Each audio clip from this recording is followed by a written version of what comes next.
Come review this crochet kit with me. All right, let's get into this thing. I got this guy at Hobby Lobby.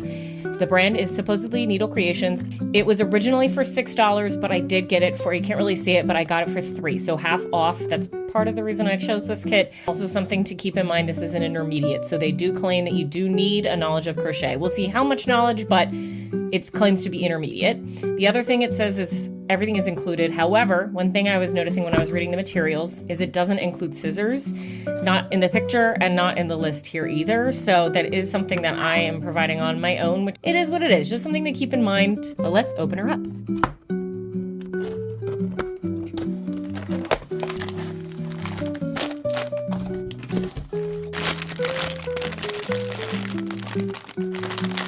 Oh my.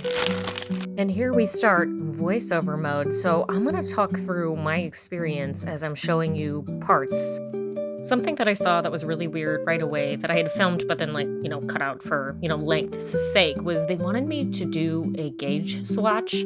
So crochet this little square and see that it matches up, which I find weird for amigurumi. It's usually used for, clothing, but I did not do that. Something else that I found a little bit weird, especially for a kit that claims to be intermediate, is they did not use magic rings for anything. They had you chain 2 and then work in the second chain from the hook, which I know is a technique for people that hate magic rings, but it does leave really big holes in the middle, at least in my experience, so I don't love doing that. My next mild complaint is actually perfectly timed. They did not have me stuff until the very end for everything, including the legs, which I think is a mistake.